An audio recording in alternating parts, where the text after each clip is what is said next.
commencer normalement. Il faut que je le voie. Oui, en haut à gauche, je vois C'est bon, parce que moi, je ne le vois pas. OK. Moi, je le C'est vois. bon. L'enregistrement a démarré. Merci Très à bien. tous.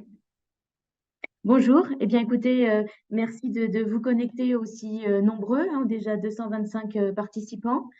Donc, je suis Anne-France Bénard. J'ai rejoint l'équipe France Agrimaire en tant que chef d'unité appui aux exportateurs il y a quelques semaines, même déjà quelques mois. Donc, il est encore temps de vous souhaiter une très bonne année. Et puis, je vous remercie hein, d'avoir répondu à ce rendez-vous aussi nombreux.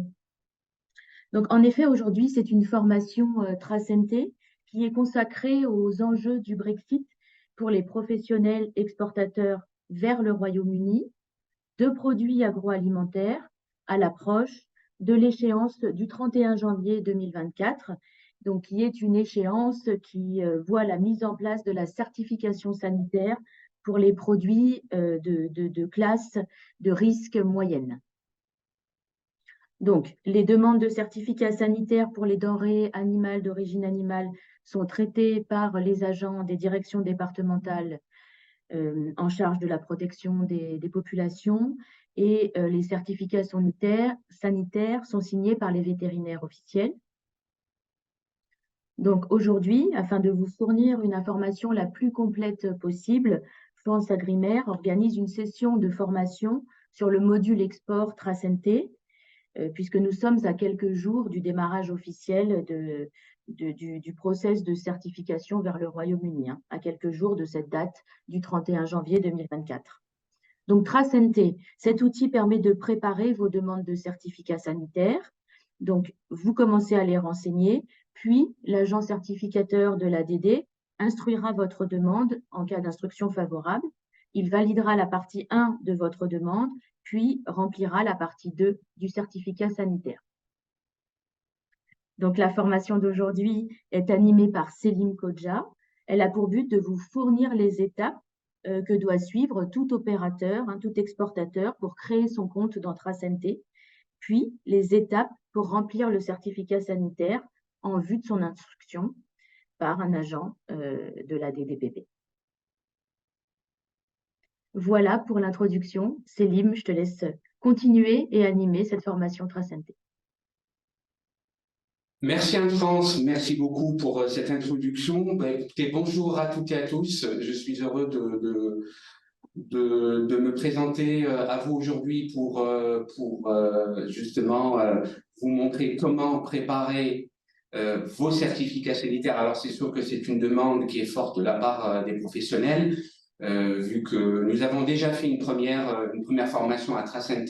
Ça remonte à presque 2 ans, mais il y a beaucoup de choses aussi qui ont évolué. Et donc aujourd'hui, à quelques jours du début de la certification, comme l'a signalé Anne-France, des produits qui sont classés à risque modéré, nous avons décidé donc d'organiser cette formation puisque les premiers certificats sanitaires qui doivent être préparés approchent à grands pas puisque la date est au 31 janvier 2024. Je rappelle juste quelques consignes afin de respecter le timing et l'horaire qui nous a été donc donné. Je vous remercie, s'il vous plaît, de couper vos micros, les caméras aussi pour justement pour ne pas déstabiliser la bande passante, vu que nous sommes très nombreux. Vous êtes à cet instant 230 personnes, donc la bande passante risque d'être ralentie. Donc, il faudra couper vos caméras. Je vous remercie et surtout vos micros. Malheureusement, nous ne pouvons pas apporter des réponses en cas de main levée durant toute la présentation.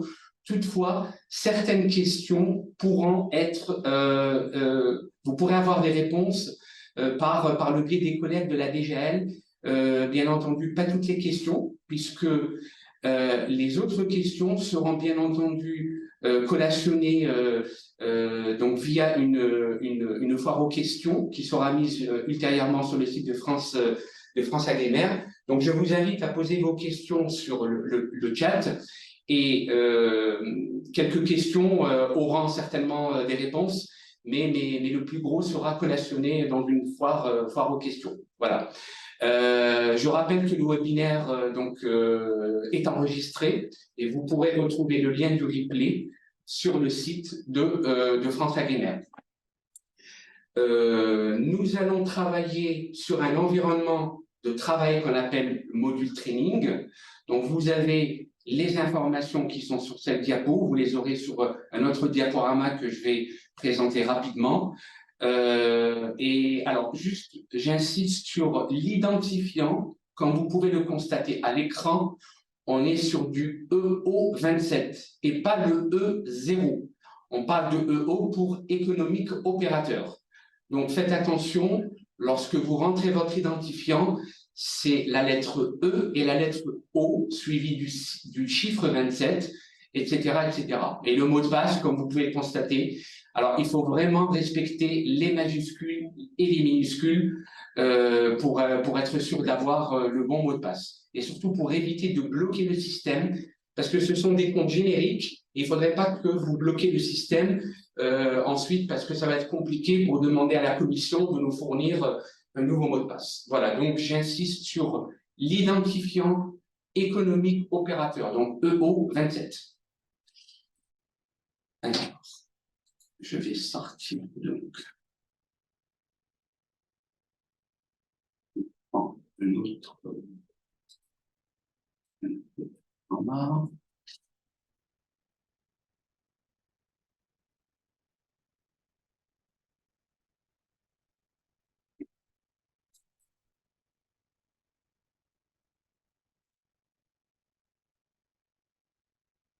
Alors, quelques rappels concernant la formation qui va être dispensée aujourd'hui.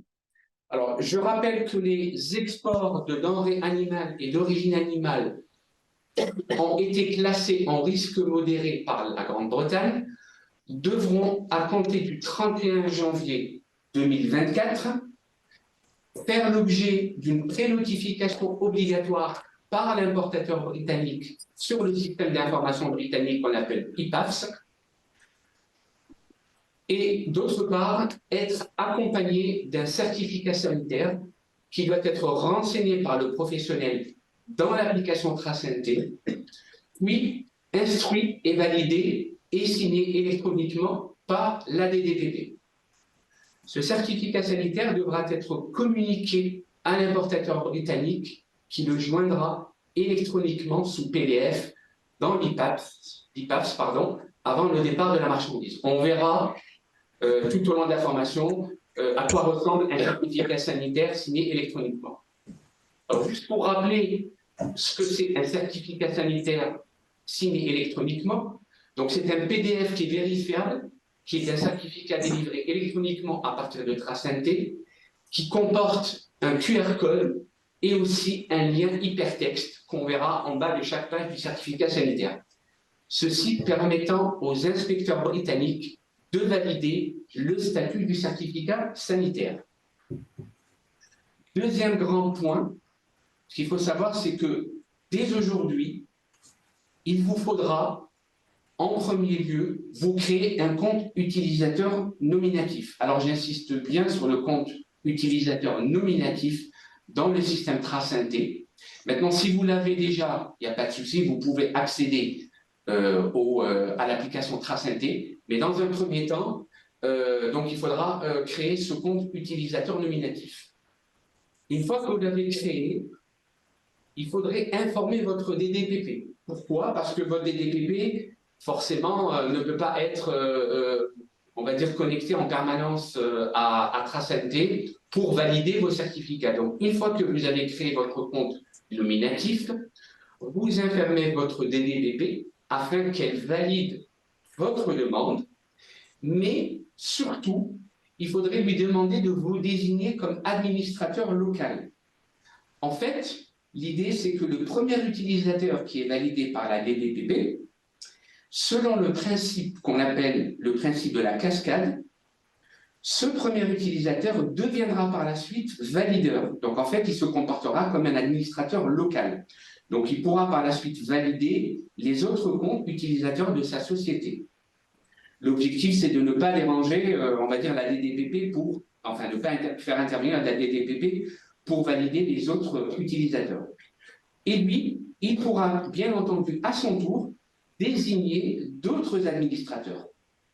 Et tous les autres utilisateurs du même opérateur doivent ensuite se créer un compte et se rattacher au même opérateur existant. Ensuite, l'administrateur local désigné pourra les valider. Alors, très important, j'insiste aussi, votre rôle aussi, c'est de sensibiliser vos importateurs sur la pré-notification dans l'IPAFS. Donc, vos importateurs qui sont en Grande-Bretagne, il faudra les sensibiliser pour justement faire une pré-notification dans l'IPAFS. Alors, je reprends cette diapo que j'ai trouvée intéressante sur le site, enfin sur le BTOM qu'on appelle le Bolding Target Operating Model dans sa dernière modification. Donc, juste pour rappeler les exigences quant au contrôle sanitaire. Alors, comme vous pouvez le constater sur la première ligne, pour les produits ou les animaux qui sont à haut risque, la certification sanitaire a débuté depuis le 1er janvier 2021. En revanche, les contrôles d'identité et les contrôles physiques ne vont être déployés qu'à partir de la fin 2024. Pourquoi? Parce que les postes de contrôle frontalier pour les animaux vivants ne sont pas encore opérationnels et donc ces contrôles seront réalisés en fin 2024. Alors, ce qui nous intéresse, nous, le plus aujourd'hui, c'est le risque médium. Comme on l'a dit, la certification sanitaire va débuter à partir du 31 janvier 2024. Les contrôles documentaires ne seront pas systématiques, mais pourront se faire à distance. Les contrôles d'identité et physique seront réalisés dans les postes de contrôle frontalier britanniques à compter du 30 avril 2024. Ensuite, nous avons ce qu'on appelle le low risk, le faible risque. Ce faible risque, comme vous pouvez le constater, il n'est pas concerné puisqu'il n'y aura pas de contrôle qui seront réalisés sur les produits qui ont été classés par les autorités britanniques en risque faible. Alors, vous, en tant qu'opérateur, comment faire pour bien se préparer? Tout d'abord, nous avons l'enregistrement de votre entreprise en France et celle de l'importateur en Grande-Bretagne. Alors, s'assurer que votre entreprise est bien enregistrée par l'autorité compétente locale. Ça veut dire quoi?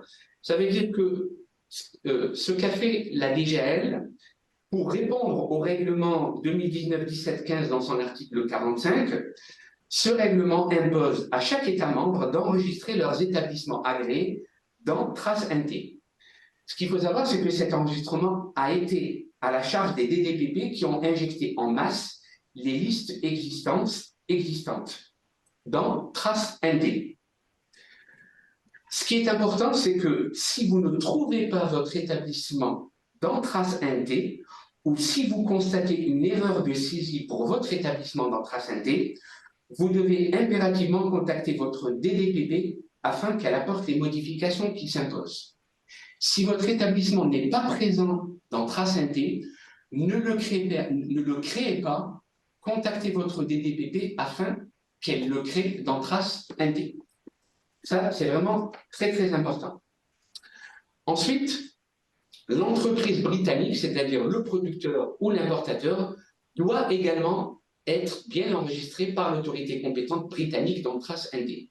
Alors, je sais qu'il y a encore des établissements ou des importateurs et des producteurs qui ne sont pas encore présents dans TraceNT. Nous avons posé la question au service économique régional de Londres, qui a posé la question aux autorités britanniques et nous attendons justement un retour de leur part. Mais vous pouvez déjà contacter votre importateur. Si il n'est pas présent dans l'application TraceNT, vous pouvez toujours le contacter pour lui dire qu'il n'est pas présent dans TraceNT et qu'il pourrait éventuellement contacter aussi les autorités britanniques pour voir quand est-ce que les établissements manquants seront injectés dans TraceNT. Ensuite, le deuxième grand point, c'est une coordination nécessaire avec l'importateur en Grande-Bretagne pour la prénotification. Donc, j'insiste sur cette prénotification, puisque le DEFRA impose la prénotification par l'importateur de son intention d'importer un lot de marchandises.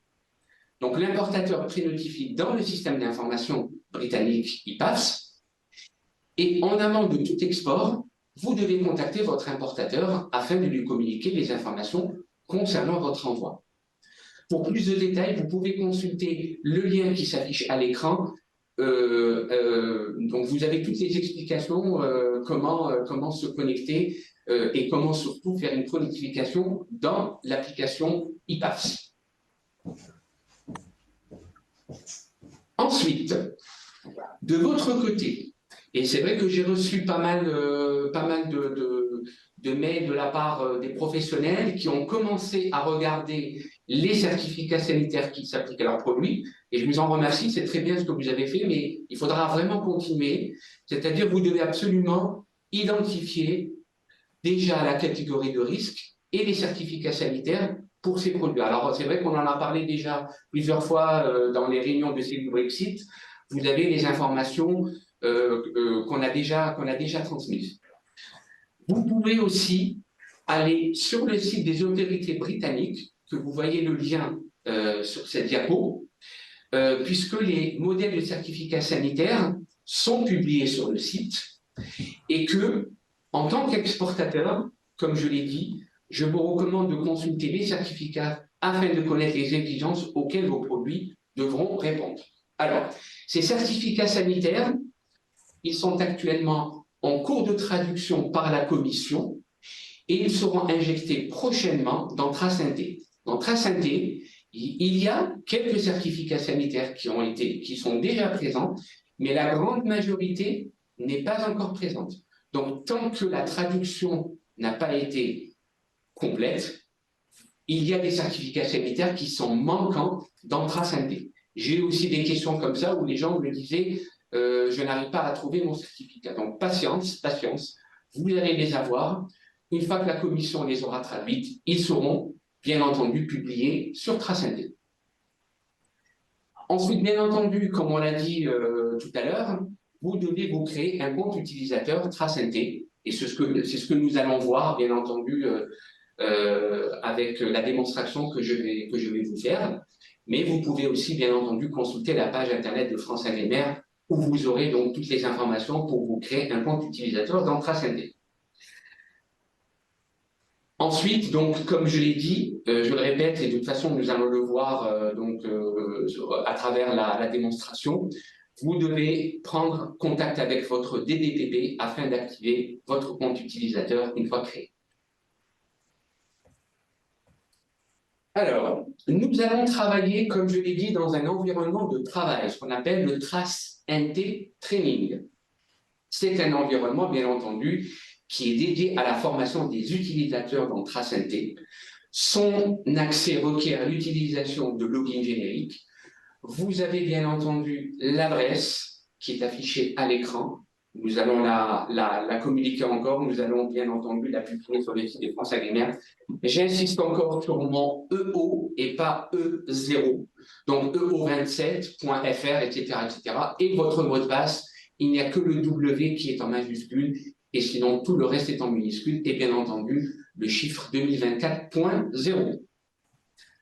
Alors, du moment que nous sommes dans un environnement de travail, forcément, les établissements qui sont contenus dans TraceINT module training sont purement fictifs et sont dédiés uniquement à cet environnement.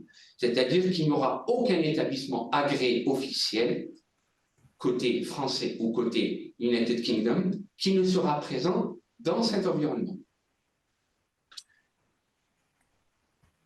Voilà, donc j'en ai terminé avec cette petite présentation et maintenant nous allons nous connecter pour commencer à faire notre démonstration. Donc, je vais arrêter le partage, je vais prendre donc le nouveau partage. Alors,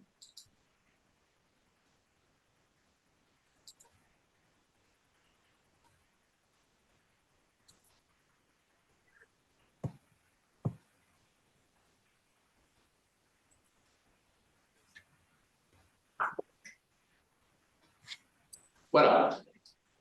Je suppose que tout le monde... on ne voit pas la salle, c'est juste...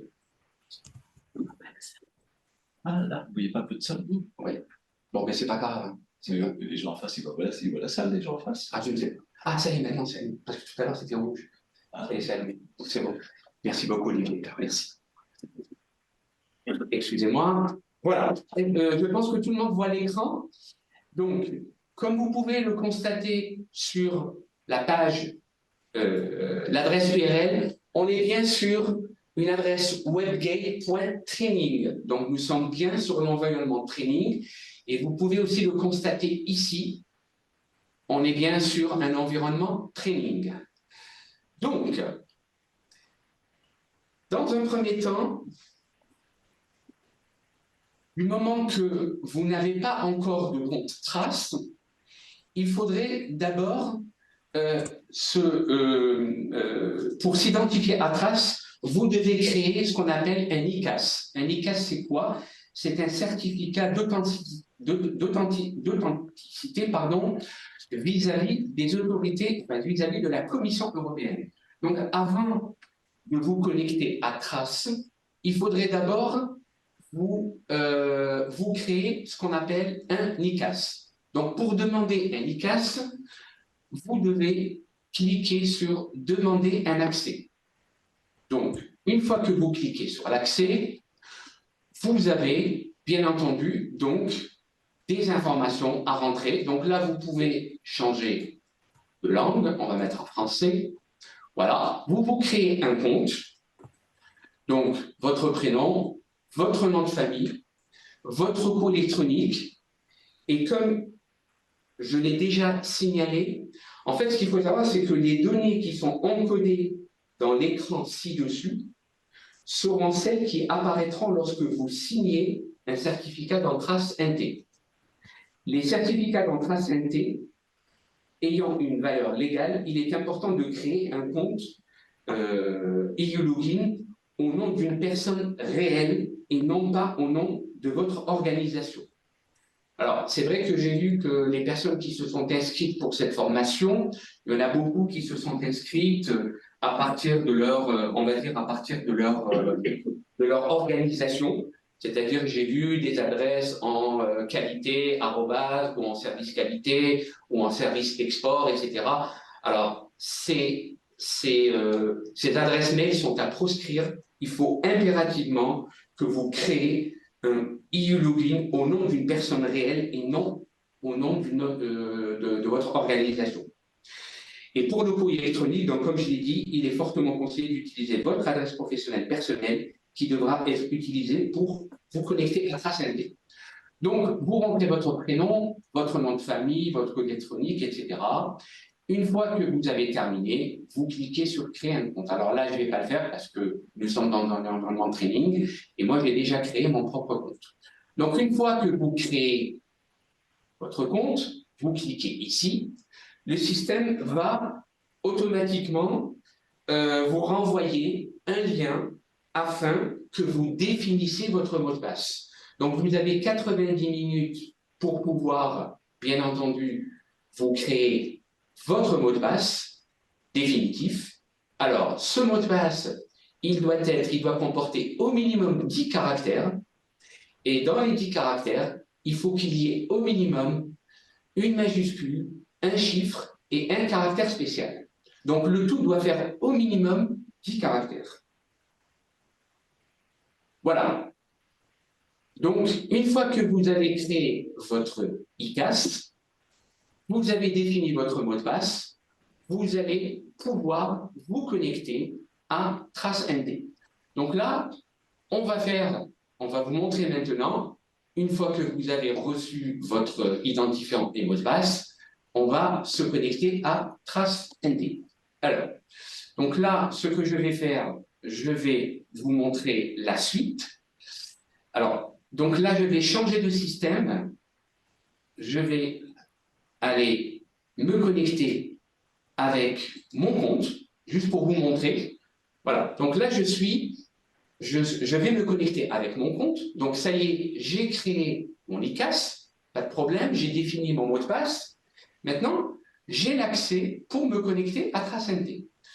Donc, je vais me remettre sur TraceNT, voilà, en module training. Donc, je me connecte. Je vais prendre, voilà, donc ça c'est mon nom, comme vous pouvez le voir, et je vais me connecter avec mon, voilà, donc moi je suis là, je vais juste soulever cette barrière qui me gêne, et je me connecte. Voilà. Donc une fois que vous vous connectez pour la première fois à TraceNT, vous pouvez voir à l'écran vos informations. Donc moi, je suis là, mes informations personnelles, je peux gérer mon compte, je peux modifier mon mot de passe, je peux mettre à jour mes informations, etc., etc.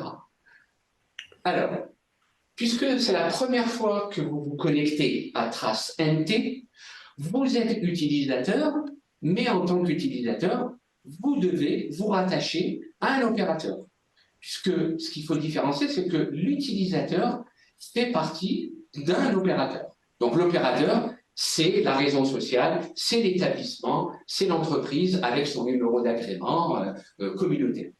Donc, je suis utilisateur, je vais me rattacher à un opérateur. Donc, je clique sur cette flèche et on va dire que vous connaissez, bien entendu, le nom de votre établissement. Donc, je vais mettre la France. Alors, comme on est dans un environnement training, j'ai trouvé un établissement. Voilà. Voilà, j'ai trouvé un établissement qui s'appelle Cavin. Je fais rechercher et voilà, je retrouve mon établissement qui est ici. Donc, c'est mon établissement. Je suis producteur. Donc, j'ai une balance abattoir et une balance atelier découpe. Je clique sur le petit crochet ici. Et comme vous voyez, dès que je clique, je peux demander une autorisation. Là, je ne vais pas le faire. Donc, une fois que j'ai cliqué, je demande une autorisation. Une fois que j'ai l'autorisation, le message est automatiquement reçu auprès de votre DDPP. Donc la DDPP, qu'est-ce qu'elle va faire? Elle va par la suite, bien entendu, valider votre demande. Et c'est ce qu'on va voir. Donc là, je ne vais pas le faire, parce que ça ne sert à rien. Mais en tout cas, vous avez donc, vous recherchez, donc par pays, vous mettez le pays. Alors, on peut chercher par section, etc. et tout, mais du moment que vous connaissez votre établissement, pas la peine, vous mettez le pays, vous mettez le nom de votre établissement et vous cliquez rechercher. Et c'est là où ça devient intéressant, c'est que si votre établissement, bien entendu, n'est pas présent dans l'application, n'hésitez pas à contacter votre DDPP pour leur signaler que votre établissement n'est pas dans TraceNT et qu'il faudrait absolument qu'il le crée, sinon vous ne pouvez pas vous rattacher en tant qu'utilisateur. Donc, une fois qu'on a cliqué, on demande une autorisation. Voilà. Alors, donc là, c'est fait. On va dire que votre DDPP vous a bien entendu donc validé, elle vous a créé. Et là, je vais vous montrer maintenant. Alors, il faudrait juste que je bascule. Voilà. Je vais le mettre en bas. Voilà. Maintenant, je vais me déconnecter. Voilà. Et je vais vous montrer maintenant comment faire pour valider les autres utilisateurs. Donc là, je vais faire la démonstration à partir de mon compte. Donc là, je vais sortir de l'environnement training, je vais aller sur mon environnement, l'environnement réel. Voilà. On va aller sur TraceNT. Voilà. Donc là, je vais me connecter. Donc moi, en tant que Céline Kodja. Voilà. Donc là, je suis ici. Et donc là, je me connecte.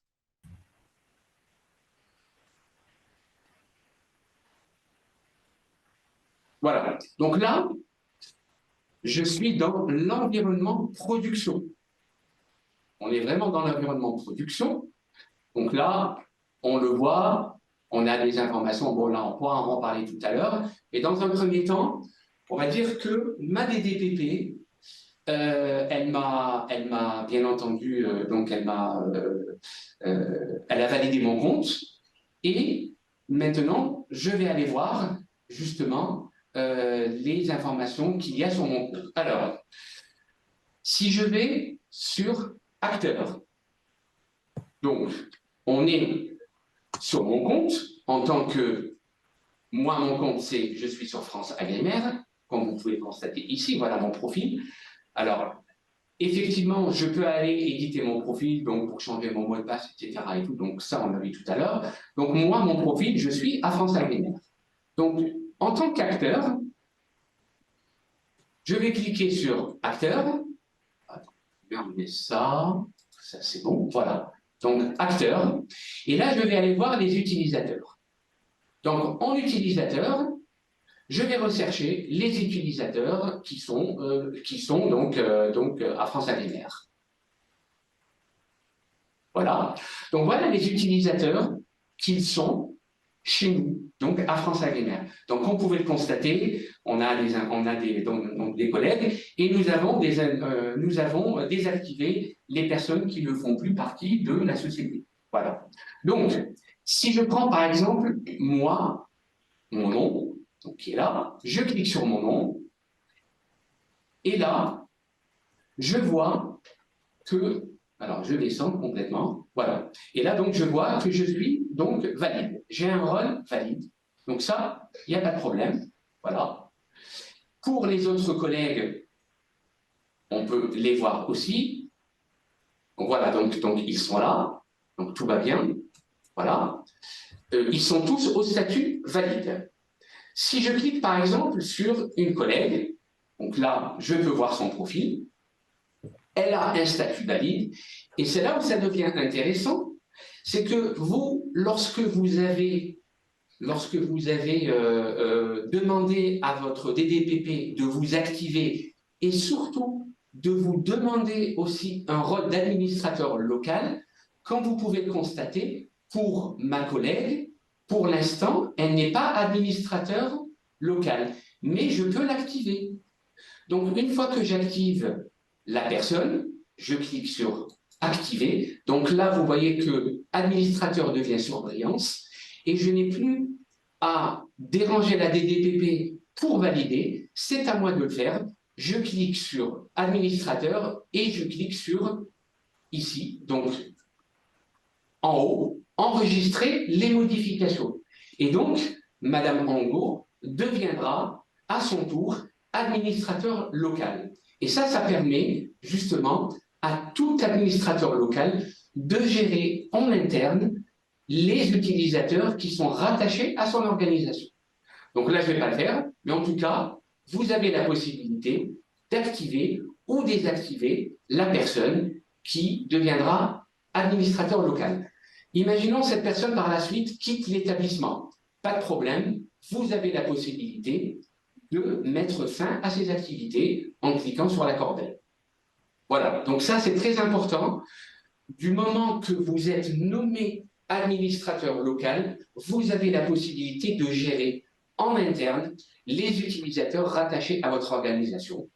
Et surtout, vous avez la possibilité de nommer au sein de votre organisation d'autres administrateurs en cliquant sur administrateur et bien entendu enregistrer les modifications. Voilà. Donc là, on va revenir à la page d'accueil. Là, je reviens. Là. Voilà. Là, je reviens.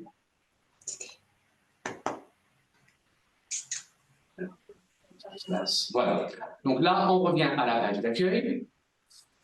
Alors, ce qu'il faut savoir, c'est que vous avez des informations qui vont être communiquées par la commission, etc. D'ailleurs, on le voit ici, que les mots de passe, voilà, donc on nous a informé que les mots de passe de Tracente Mobile Training ont changé pour cette année. Donc, vous avez le profil et vous avez surtout le nouveau mot de passe qui s'affiche ici. Donc, vous avez toutes les informations qui sont dans l'application, dans le module, bien entendu, là, le module production. Alors, avant de revenir au module training, dans lequel on va travailler, je vais quand même vous montrer quelles sont les informations que vous pouvez avoir sur votre compte.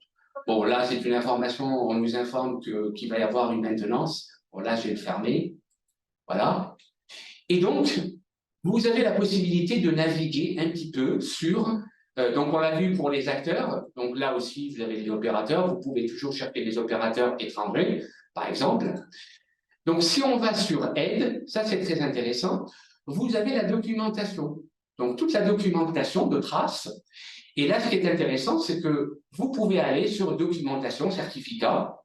Et là, voilà. Donc, nous avons, par exemple, bon, pour l'import, pour les intras, les phytos, pour les documents sanitaires, donc on va dire à l'import. Mais ce qui est intéressant pour nous, c'est le EU Export. Donc, quand vous cliquez sur EU Export, vous pouvez aller voir pour tout ce qui touche les opérateurs et pour les États membres. Si je clique sur opérateur, eh bien, c'est très bien, parce que ce qu'on va faire aujourd'hui, la démonstration, eh bien, elle est indiquée ici. Donc, tout est indiqué ici. Vous avez donc le menu qui est là. Et c'est ce qu'on va voir tout au long de la démonstration que nous allons faire aujourd'hui. Donc, ça, c'est intéressant. Bon, de toute façon, comme je vous l'ai dit, la formation est enregistrée, mais vous pouvez toujours aller naviguer pour aller voir ce qu'on a. Voilà, donc en document certificat, vous pouvez aller voir donc les établissements, etc., etc. Voilà, donc vous cliquez ici et vous avez donc les informations qui sont à votre disposition. Voilà, donc là, je ferme.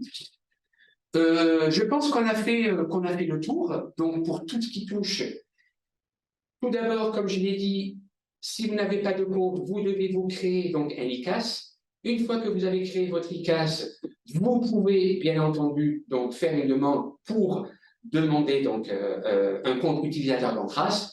Une fois que vous êtes dans Trace, vous êtes sur la page qui s'affiche à ce niveau. Donc, comme je l'ai bien dit, je suis bien, vous avez mon nom qui est ici. Nous sommes dans un environnement de production avec, en profil disponible, je travaille pour France Agrimer, je peux travailler pour la Socopa, je peux travailler pour Eurial, etc., etc. Donc, une fois que vous avez votre profil, vous pouvez démarrer vos certificats sanitaires. C'est ce qu'on va voir dans l'environnement training. Donc là, ce que je vais faire, je vais me déconnecter complètement. Alors, très important, ne fermez pas directement par la croix, parce que, en fait, vous allez vous déconnecter 3 fois. Parce que vous vous déconnectez de votre profil Trace, mais votre profil aussi ICAS. Donc, première déconnexion, et, enfin, deuxième et troisième déconnexion. Voilà. Donc là, nous allons revenir à notre environnement training, et nous allons non, excusez-moi, c'est pas le bon. Voilà. Et là, donc, je vais aller sur mon environnement training. Alors, pour notre training, comme vous pouvez le voir ici, nous avons, bien entendu, nous pouvons nous connecter soit ici, soit directement sur l'écran. Donc là, nous allons repartir sur notre EO27. Bon, moi, je l'ai mis en gestionnaire de mot de passe. Donc, EO27. Et donc, je suis toujours en EO27. Et là, je me connecte.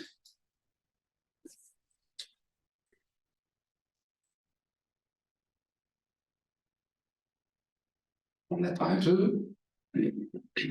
Voilà. Donc là, on est revenu sur notre environnement training. Alors, nous allons voir le profil disponible en tant qu'exportateur. Puisque vous êtes l'exportateur, forcément, vous l'avez vu tout à l'heure, quand je suis avec mon adresse, j'avais mon profil, bien entendu, France Agrimer. Mais là, le seul profil avec lequel nous allons travailler, c'est le profil LMS, Place of Departure. Alors, comme je l'ai signalé tout à l'heure, les établissements qui sont dans l'environnement training sont purement fictifs. Alors moi, j'ai pris, pour ne pas perdre de temps, j'ai pris des établissements que j'ai sélectionnés afin d'aller assez vite et pour ne pas se perdre à aller chercher des établissements et tout. Donc, notre profil aujourd'hui pour travailler en tant qu'exportateur, vous le voyez à l'écran, c'est LMS, Place of Departure. Alors moi, je vous propose, dans un premier temps, nous allons faire par ordre.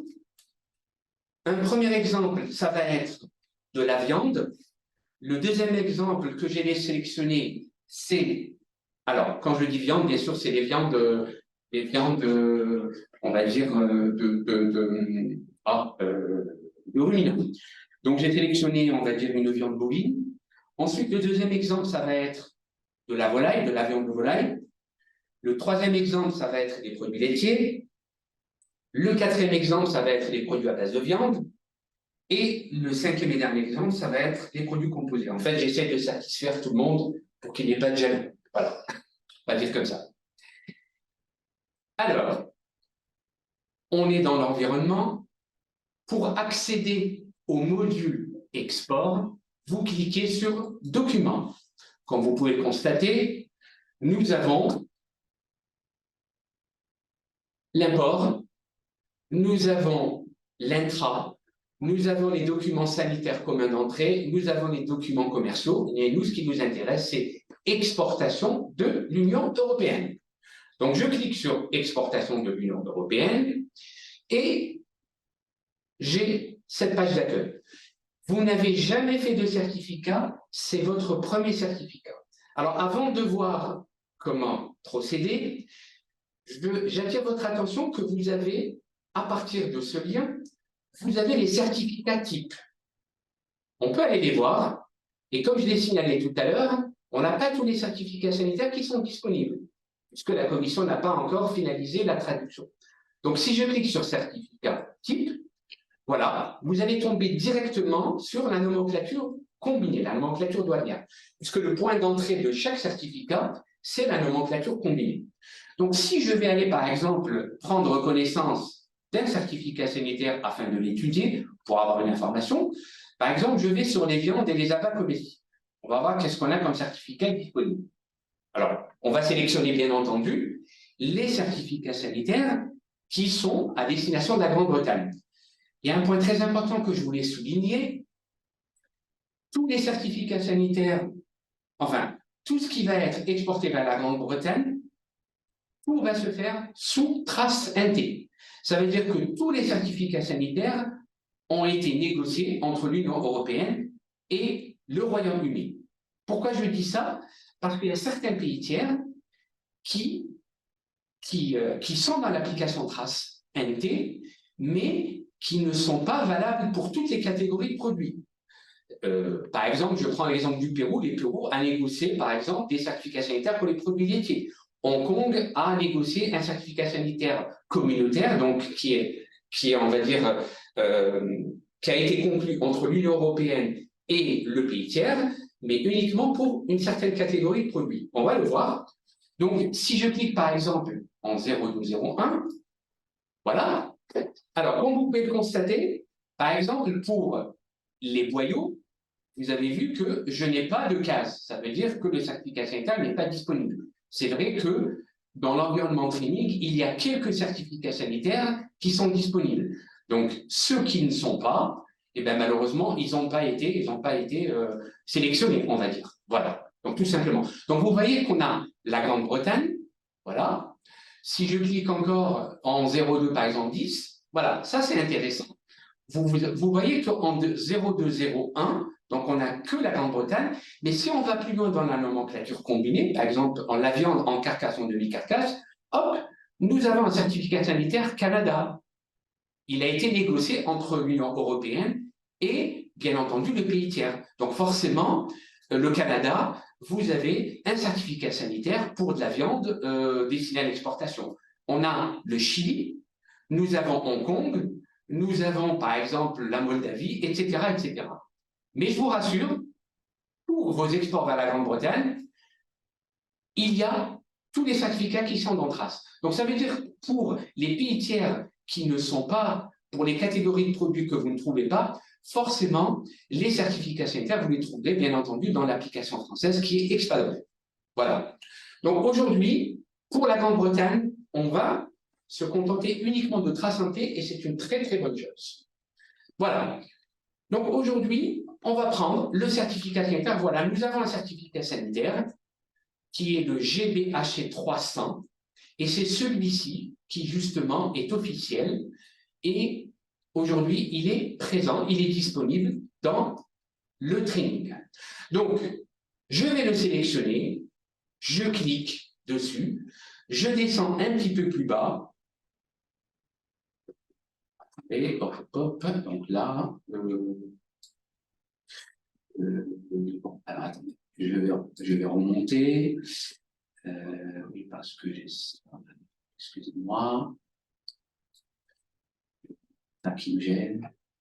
Alors, en fait, voilà, en fait, il est tout à fait en bas, mais c'est pas grave, je vais donc, voilà. Donc, je clique, je reviens sur le D01, je prends mon certificat qui est là et je clique sur Fait. Alors, normalement, en anglais, c'est Done. Vous savez que la traduction, elle n'est pas tout à fait terrible, mais c'est pas grave. Donc, nous avons sélectionné notre certificat et vous cliquez sur Fait. Voilà. Je vais le voir, le consulter. Voilà. Et vous avez votre modèle de certificat. Donc, vous avez la partie 1 qui nous intéresse, et c'est ça ce qu'on va vous montrer aujourd'hui, pour remplir toutes les cases. Et vous avez le modèle de certificat qui est là, que vous pouvez consulter tranquillement. Voilà. Donc, voilà comment ça se passe pour la consultation des certificats sanitaires. C'est pas difficile. Il suffit juste de sélectionner le bon certificat et de le consulter. Vous pouvez, bien entendu, si vous avez des difficultés à savoir si c'est le bon certificat, vous pouvez toujours contacter votre DDPP afin de voir avec elle si le modèle s'applique à votre catégorie de produits. Donc là, je vais fermer. Donc voilà pour la consultation. Très simple. Vous cliquez sur certificat type et c'est parti. Voilà. Maintenant, nous allons rentrer dans le vif du sujet. Donc, nous avons cliqué sur, comme je vous l'ai montré tout à l'heure, donc export d'Union européenne, et nous tombons sur cette page. Votre premier certificat va être réalisé. Qu'est-ce qu'on fait? On clique sur Nouveau EU Export. On retombe, comme tout à l'heure, sur votre nomenclature combinée, puisque c'est le point de départ. Et comme je l'ai dit, donc, nous allons choisir d'abord la viande, comme on l'a vu tout à l'heure. Voilà, donc, voilà, on l'a ici. Vous voyez, celui-là est disponible, celui-là n'est pas disponible, celui-là non plus. Donc, on va prendre les viandes fraîches ou hachées de bovins. Je clique dessus, je descends un petit peu plus bas. Ah, ça m'embête, voilà, il faut descendre la page, et je clique sur Fait. Voilà. Nous avons notre certificat que nous allons, bien entendu, remplir. Comme vous pouvez le constater, ce qui est intéressant, c'est que vous avez un petit icône ici où vous avez des raccourcis. Alors, ce qui est intéressant avec ces raccourcis, c'est que vous pouvez naviguer, basculer, on va dire, d'une étape à une autre. Par exemple, si je vais transport, je clique ici, le système de descente à transport. Je descends encore commodité. Je reviens sur le d'expédition, etc., etc. Donc là, on est vraiment à la première partie. Je remonte, voilà. Donc, c'est notre premier certificat que nous allons faire. Et comme vous le constatez, c'est un certificat sanitaire. Donc, alors, excusez-moi, juste je remonte cette banette qui me gêne.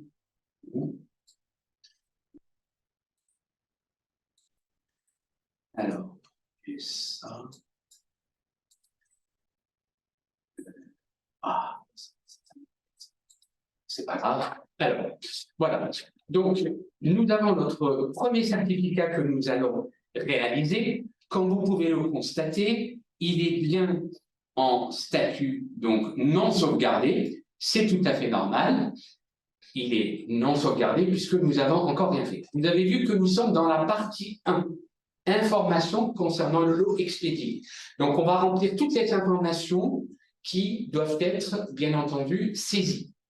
Et comme vous pouvez constater, la partie certification, vous avez un sens interdit, forcément, puisque c'est la partie qui concerne, bien entendu, votre DDPP. Donc, les informations concernant le lot, alors on va vous montrer plusieurs variantes. Le plus simple, déjà, dans un premier temps, vous cliquez d'abord sur pays, là, la France. Et là, comme je vous l'ai dit, notre profil aujourd'hui pour travailler, on n'a pas trop le choix, nous n'en avons qu'un seul, comme on dit. Donc, c'est LMS, comme je l'ai dit, Place. Alors, dès que je commence à remplir, donc déjà, vous avez l'établissement qui apparaît. Donc, LMS, Place of Departure, et nous allons prendre exportateur.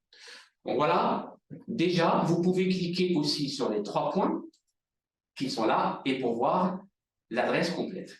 Ça, c'est, on va dire, l'étape la plus simple. Je vais l'effacer. Vous avez la possibilité aussi d'aller chercher directement alors, votre établissement. Vous pouvez cliquer aussi donc FR et vous pouvez aussi rechercher directement ici. Hein, donc voilà, LMS, Place, voilà. Donc si je clique, donc là il va me sortir. Voilà. Ça c'était la deuxième chose. Et ensuite, ce qui est intéressant pour vous, c'est que une fois que vous avez votre établissement, vous pouvez le rajouter, on va dire, en favori. Voilà les favoris qui sont ici. Donc, pour chercher un favori, rien de plus simple, vous cliquez sur « Avancer », vous allez chercher votre établissement, comme on l'a vu. Voilà, donc LMS. Donc là, on va mettre voilà, LMS Place. Et là, vous avez vu que vous avez une étoile jaune. Bon, je vais la désélectionner. Donc, comme si vous n'avez pas encore votre favori, il suffit juste de cliquer sur la petite étoile et vous cliquez sur sélectionner. Et là, l'établissement va apparaître en favori. Donc là, par exemple, je peux aller directement, voilà, et je cherche mon favori qui est ici. Ben, le voici, le LMS, Place of Departure, exportateur. Bon, voilà un petit peu les différentes variantes que vous pouvez trouver, mais le plus simple, ce n'est pas un problème, du moment que votre établissement est déjà dans la base, vous cliquez sur France et vous commencez à rentrer votre établissement et le système va vous reconnaître et ensuite vous cliquez sur valider. Ça, c'est l'expéditeur. Le destinataire. Alors, au niveau du destinataire, forcément, il doit être en Grande-Bretagne. Donc, c'est exactement la même chose, on ne va pas revoir la même chose, mais là, ce qu'on va faire, on va cliquer sur le pays. Bien entendu, ça part au Royaume-Uni, donc vous cliquez au Royaume-Uni, et moi, j'ai sélectionné un établissement. Voilà, donc je commence à remplir, donc ça s'appelle Happy Co. Voilà, Happy Co Company, qui est ici, c'est un atelier de découpe. Voilà, c'est celui-ci que j'ai trouvé. Je le sélectionne. Voilà. Donc là, j'ai déjà mon expéditeur et j'ai mon destinataire. J'ai oublié de vous dire une chose importante. Toutes les cases qui sont précédées d'un astérix, forcément, sont obligatoires. Les champs sont obligatoires. Donc, très, très important. Si vous ne remplissez pas les cases qui sont précédées d'un astérix, forcément, vous ne pouvez pas aller jusqu'au bout de votre remplissage. Le pays d'origine, effectivement, c'est obligatoire, mais on ne va pas le faire parce qu'il va se remplir après automatiquement. D'ailleurs, vous voyez, quand je clique dessus, il ne le sort pas. Lieu d'expédition, on va dire que c'est notre LMS, donc c'est toujours le même, puisque ça part, on va dire, de l'établissement. Donc là, pardon, je mets France. Voilà. Notre LMS. Voilà, donc, voilà, il est là, on clique dessus, voilà, et donc vous avez vu qu'il a rempli le lieu d'expédition et le lieu de chargement. Et là où ça devient intéressant, c'est que du moment que vous avez rempli le lieu d'expédition, c'est-à-dire le départ de la marchandise, le système vous remplit automatiquement l'autorité compétente locale, c'est-à-dire la DDPPB qui va instruire votre demande. Et ça, c'est très important, puisque du moment qu'on sait maintenant d'où part la marchandise, nous avons automatiquement l'autorité compétente qui se met automatiquement. Et là, on est tranquille. Donc, nous avons rempli notre destinataire, notre pays d'origine, vous avez vu, qui s'est mis automatiquement. Voilà. Notre lieu d'expédition, notre lieu de chargement, jusque-là, tout va bien. Ensuite, on s'attaque aux moyens de transport. Alors, ah oui, voilà, vous pouvez voir que en pays destination, le système a rempli automatiquement puisque ça part au Royaume-Uni. Le moyen de transport, donc on va cliquer ici et vous avez les moyens de transport que vous pouvez sélectionner. Vous pouvez en sélectionner un ou deux ou trois comme vous voulez. Donc, si on prend par exemple un véhicule routier, voilà. Si le véhicule routier, la plaque d'immatriculation est déjà dans le système, par exemple, je tape 1, 2, 3, je clique dessus et c'est tout bon. Si, on va dire, je vais l'effacer, le supprimer, pardon, oui, c'est ça. Donc, je l'ai supprimé, je reviens dessus. Si, par exemple, vous n'avez pas votre plaque d'immatriculation, on va par exemple la créer, je ne sais pas moi, par exemple XY, il suffit de par exemple, allez, par exemple, voilà. Par exemple, voilà ma plaque d'immatriculation. Elle n'existe pas, je la rentre et je clique sur créer, tout simplement. Là, vous avez votre plaque d'immatriculation qui est créée. Maintenant, si la plaque d'immatriculation n'est pas connue encore avant, vous ne connaissez pas encore votre plaque d'immatriculation, ne laissez surtout pas, on va dire, ah oui, pardon, là il y a un message d'erreur, c'est tout à fait normal, parce que le pays doit être sélectionné, donc je vais refaire, excusez-moi, je viens de le voir. Donc là, il faut marquer France, il faut mettre par exemple, voilà, une plaque d'immatriculation, on clique comme ça, et je clique sur créer. Voilà, donc là j'ai créé ma plaque d'immatriculation, pas de problème, voilà. Je vais supprimer.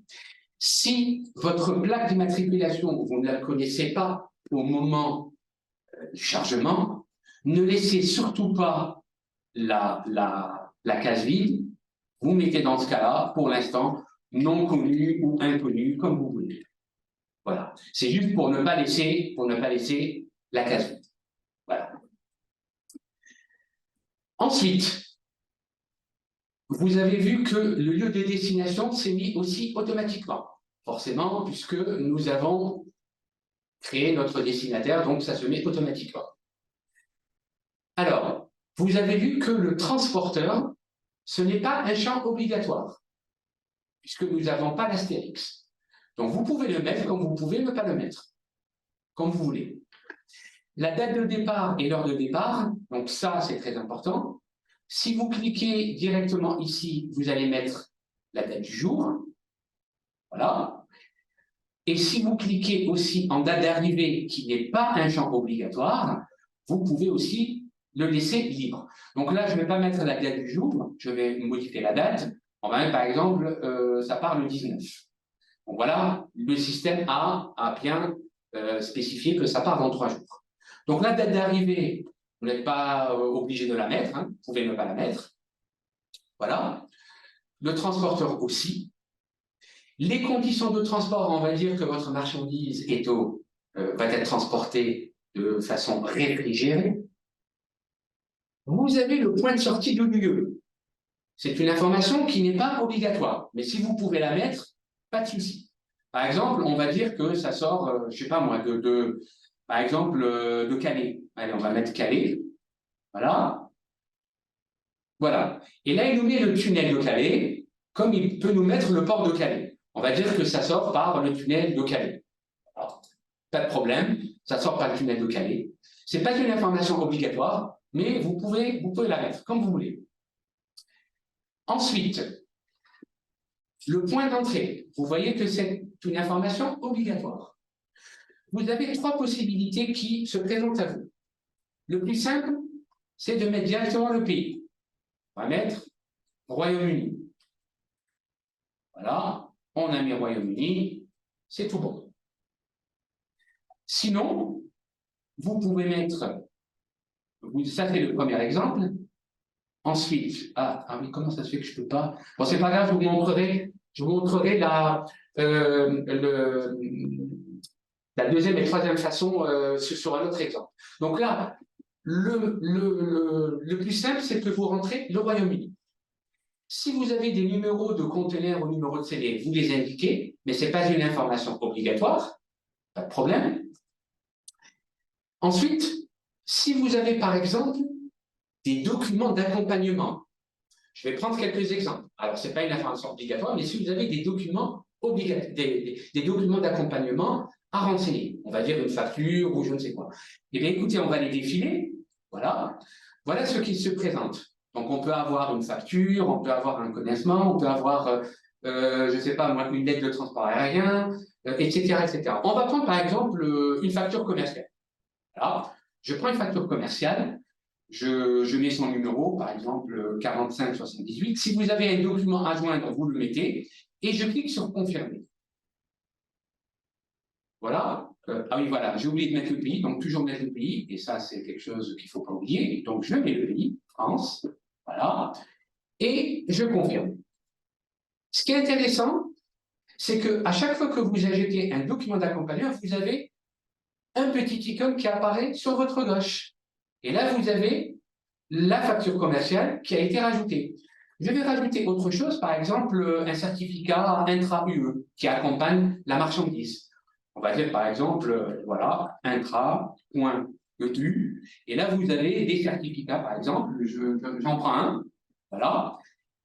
Et vous avez vu que nous avons deux documents qui accompagnent, on va dire, votre certificat. On a une facture commerciale et nous avons un intra. Donc, vous voyez que vous avez toujours la possibilité de voir, de vérifier vos informations à partir de ce raccourci.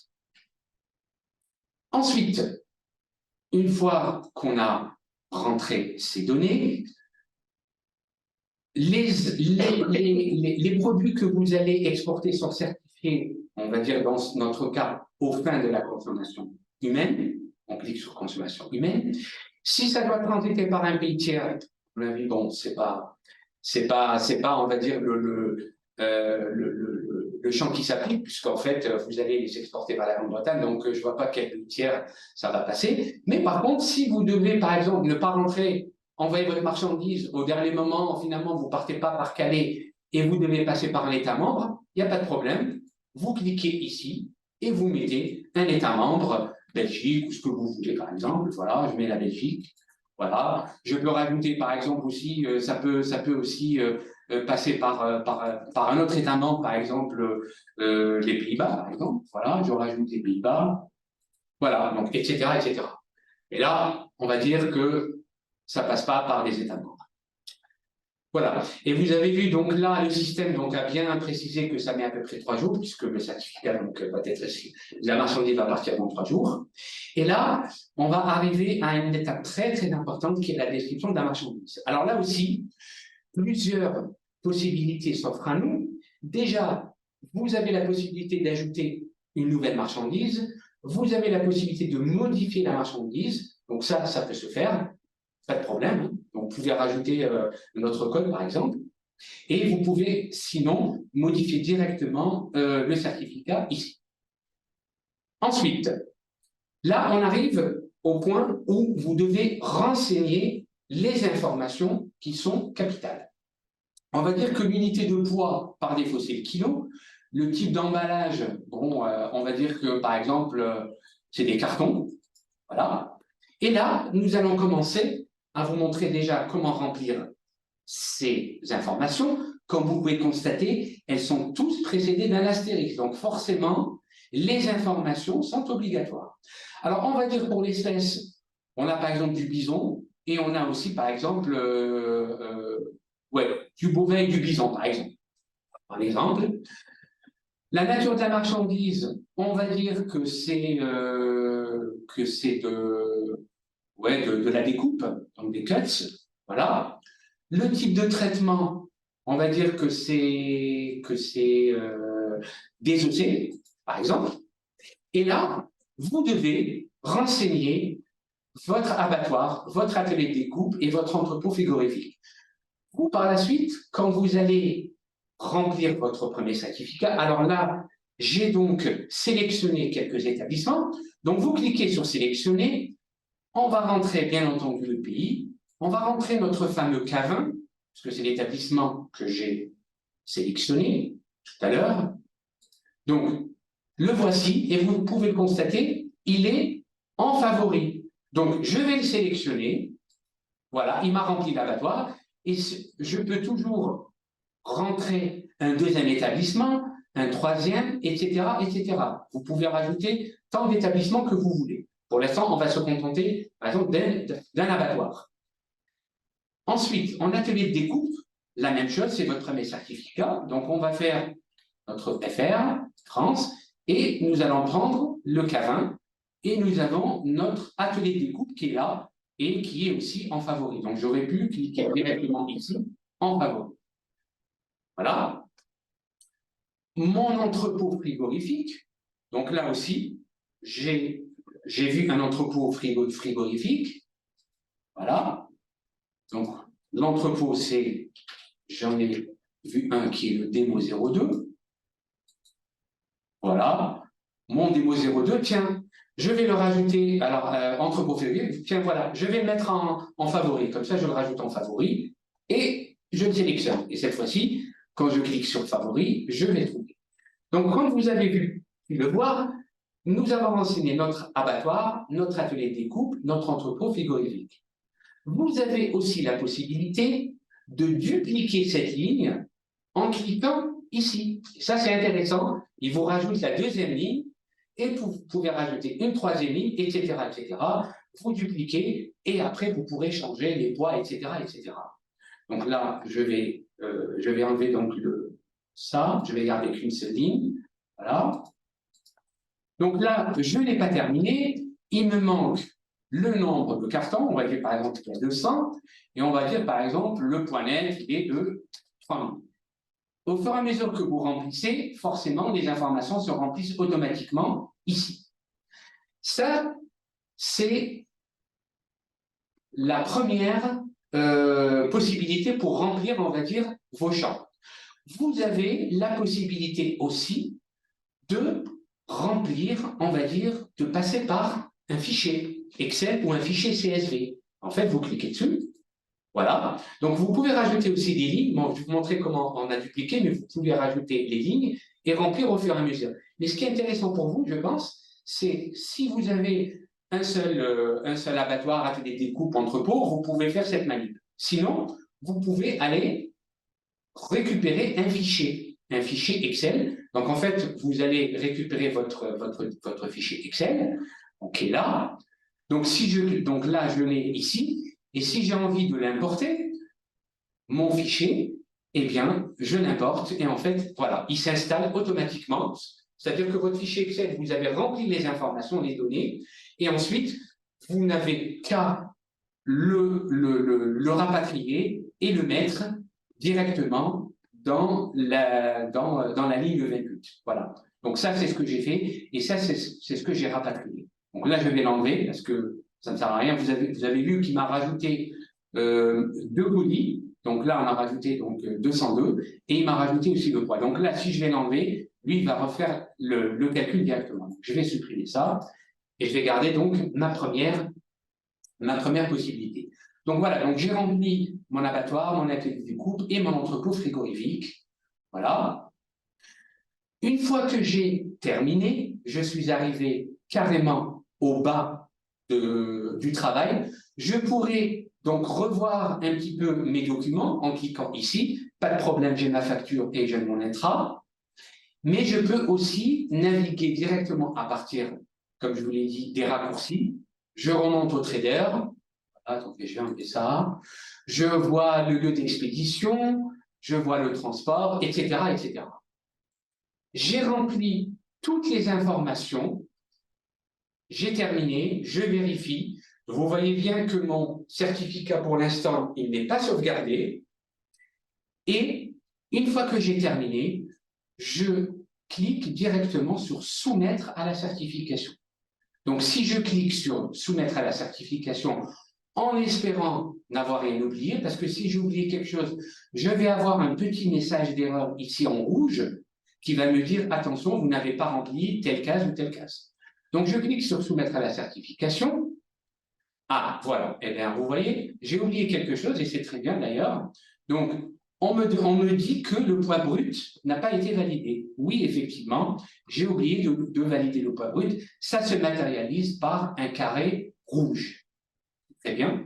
Je n'ai pas fait exprès, mais c'est une très bonne chose. Donc là, on va dire, par exemple, le poids brut, allez, 3500, par exemple, approximativement. Donc là, il me dit que l'erreur se porte uniquement sur ça. Pas de problème. Je soumets à la certification.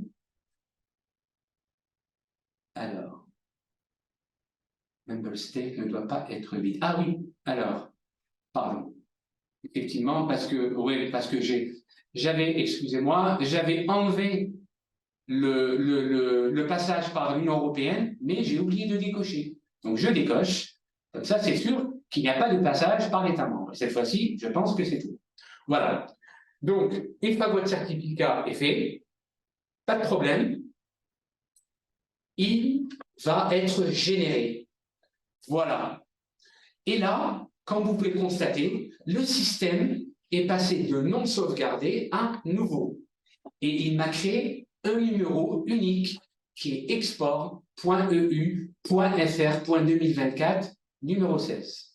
Et ce qui est très, très important, c'est qu'il m'a créé, et tout à l'heure nous en avons parlé, c'est le QR code. Il m'a créé aussi un QR code, puisque ce sont les références de l'IMSOC. Donc, le QR code est créé, et notre certificat sanitaire, il est au statut nouveau. Ça veut dire quoi? Ça veut dire que ce certificat est aussi dans la base de données du profil de votre DDPP. Alors, vous avez la possibilité, je dis bien que tant que le statut du certificat sanitaire, de la première partie du certificat sanitaire est en statut nouveau, vous avez la possibilité d'apporter toutes les modifications que vous voulez. Vous vous êtes trompé finalement, ça part pas le 19, ok, ça part le 21, ça part pas à 10h32, je sais pas moi, ça part à 12h, ok, j'ai fait les modifs, je resoumets, et là, il va m'apporter les nouvelles modifications. Pas de problème, vous pouvez apporter toute modification que vous voulez. Donc, ce qu'il faut savoir, c'est qu'à ce stade, vous avez votre certificat et votre DDPPP, donc le reçoit sur son profil, et aussi, elle a la possibilité de modifier les informations. Donc, une fois que nous avons notre certificat, nous pouvons quand même, vous avez vu qu'il m'a rajouté un aperçu PDF. Donc, si je clique sur aperçu PDF, je vais quand même aller voir à quoi il ressemble. Donc là, voici mon certificat sanitaire. La première partie du certificat sanitaire, partie 1. Vous avez toutes les informations, vous avez votre QR code. C'est un code très important puisqu'il va être vérifié ensuite par les autorités britanniques à l'arrivée. Et donc, toutes les informations sont ici. Vous avez vu qu'on est sur un statut training, jusque-là tout va bien. Et la deuxième partie, c'est celle-ci. Quand vous voyez, tout est biffé, c'est tout à fait normal parce que le certificateur n'a pas encore pris connaissance du certificat. Et ensuite, il va être signé par le vétérinaire officiel, un petit peu plus bas. Et on vous montrera par la suite la certification électronique. Alors, j'insiste sur deux points très importants. Le QR code qui est généré automatiquement, et pour les autorités britanniques, comme je l'ai signalé tout à l'heure, en bas de page, ils ont aussi le lien du certificat sanitaire, en lien hypertexte. Donc voilà pour ce premier exemple. Donc là, je le ferme. Alors, je remonte, excusez-moi, je vais remonter ça. Donc voilà, donc un aperçu PDF que je vous ai montré. Mais il y a aussi une information très intéressante puisqu'il m'a rajouté, le système m'a rajouté automatiquement autre action. Ça veut dire quoi? Quand on clique sur autre action, soit on supprime le certificat, ou bien, et c'est là où ça devient intéressant pour vous, vous pouvez faire ce qu'on appelle un copier nouveau sous. Ça veut dire quoi? Le copier nouveau sous, ça veut dire que vous allez créer un nouveau certificat sanitaire où vous aurez basculé toutes les informations qui sont sur le certificat 16 sur un nouveau certificat sanitaire que vous allez préparer. Regardez, par exemple, je vais faire un copier nouveau sous.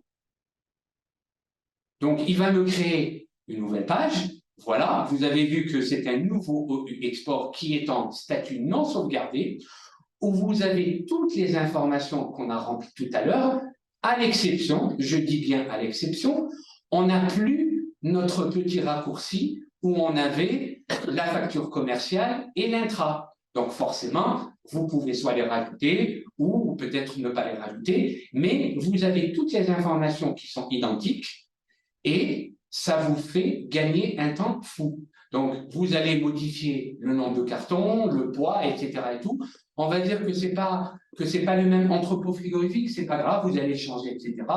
Vous allez rajouter, comme je l'ai dit tout à l'heure, une nouvelle facture ou un document d'accompagnement. Je sais pas, moi, par exemple, un connaissement, voilà. Moi, c'est exactement la même chose. Donc, le connaissement où je mets, bien entendu, donc, le pays. Voilà, donc je vais mettre France, voilà. Je confirme, voilà, et là j'ai mon raccourci qui s'est mis. Je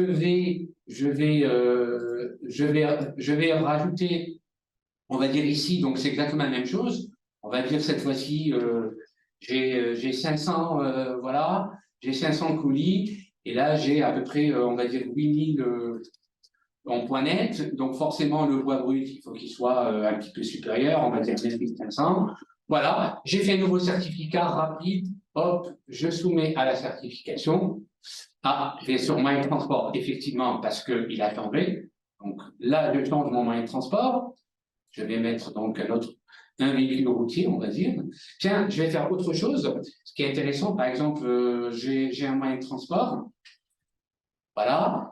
Donc on va dire ça et on va dire aussi qu'on va rajouter à notre moyen de transport. Peut-être ça va partir ensuite par navire, par exemple. Donc là je mets le nom du navire. Enfin je sais pas moi je vais chercher mettre n'importe quoi. J'ai mis Chine, bon c'est pas grave. Et là voilà donc là j'ai mis un deuxième navire. Heure de départ effectivement ils ont changé. Forcément, donc je mets le 22, par exemple, voilà. Voilà, et donc là, normalement, j'ai terminé. Le numéro, donc là, erreur, oui, effectivement, donc j'ai pas mis le numéro, on va dire, voilà, je confirme. Voilà, et là, je clique sur soumettre à la certification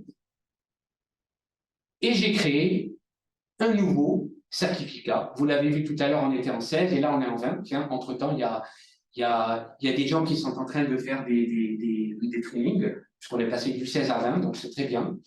Donc voilà, donc là, on a un deuxième certificat qui est en statut nouveau avec toutes les options qu'on a vues. Donc on peut faire un autre copie nouveau sous, etc. Et on peut faire l'aperçu.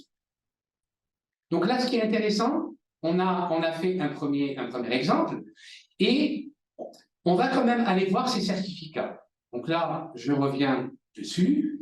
Voilà. Si je clique sur rechercher, donc là, on est bien sur exportation de l'Union européenne et nous allons voir les certificats que nous avons faits. Je clique sur rechercher. Comme vous pouvez le voir, nous avons nos deux certificats qui sont, voilà. Donc là, on est le 20, on avait fait le 16 et on a fait le 20 qui est là.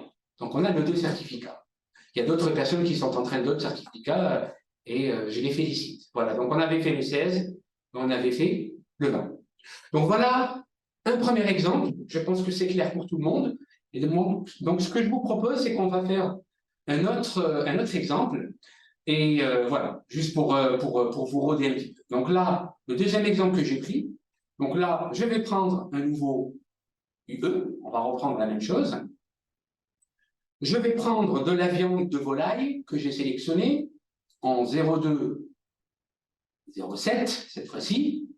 Et là, j'ai pas beaucoup de certificats disponibles, mais si je me rappelle bien, j'ai de la viande de volaille. Voilà. Et c'est celui-ci d'ailleurs, le GB HC330, c'est celui-ci qui est normalement officiel. Je clique dessus et je clique sur Fait. Alors, on reprend les mêmes et on recommence. Donc, on a bien entendu France.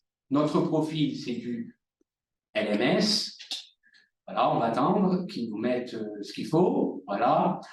En tant qu'exportateur, oh, je peux mettre non, non, parce qu'en fait, il n'y a qu'un seul profil. Donc là, voilà, LMS Place of Departure. Ensuite,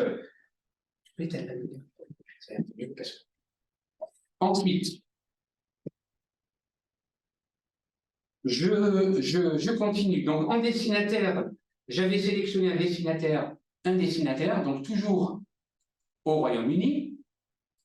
Donc, je remets mon Royaume-Uni. Pardon, hop, Royaume, voilà, Royaume-Uni. J'ai sélectionné un établissement.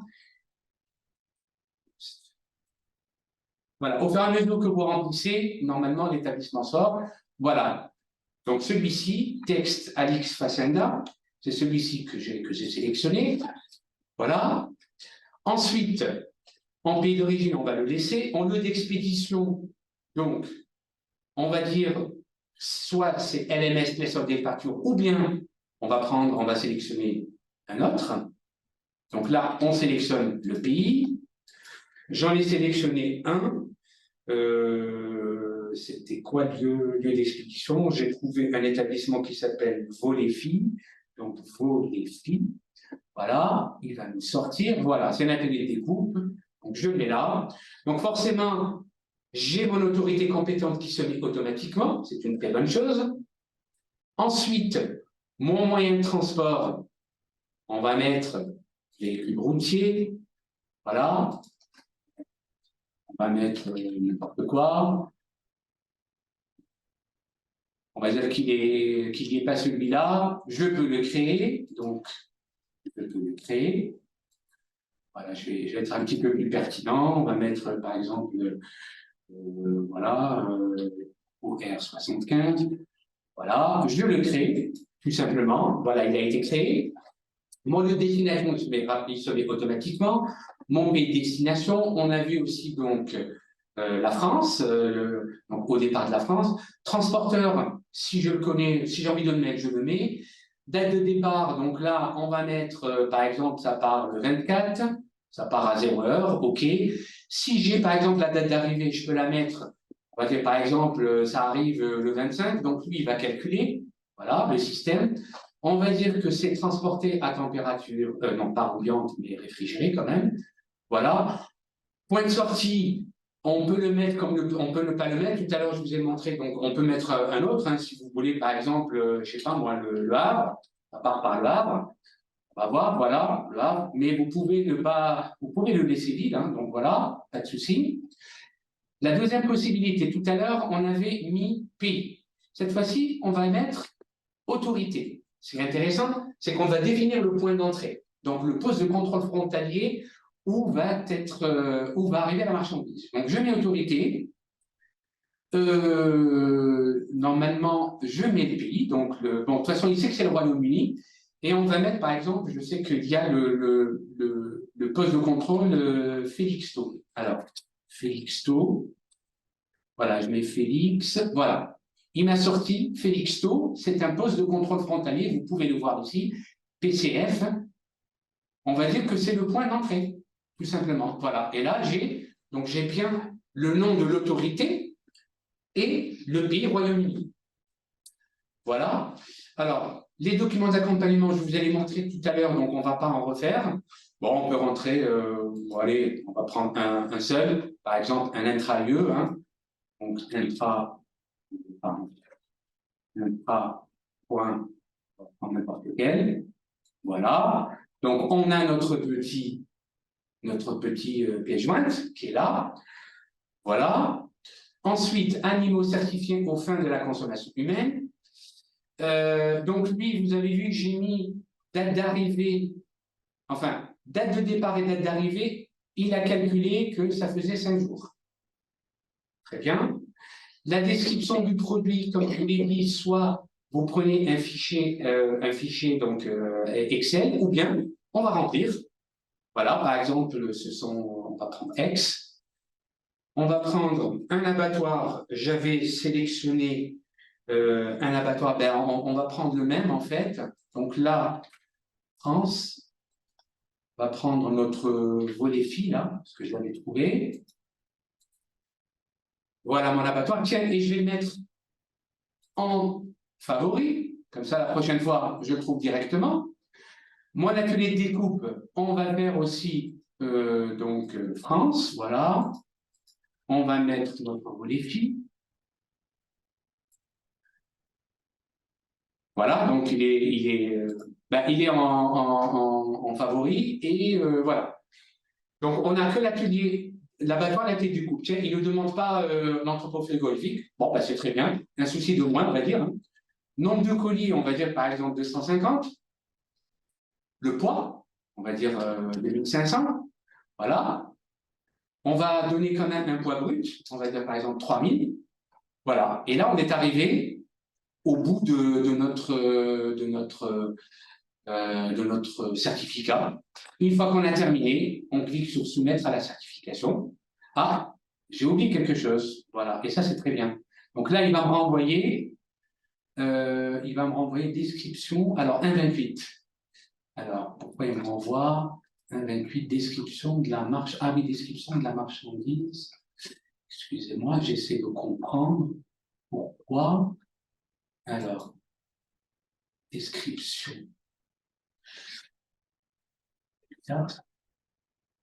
Qu'est-ce qui se passe? Quand j'ai mis, si je change, je resoumets. Alors, ce message d'erreur, 1,28, pourtant je suis en 1,28.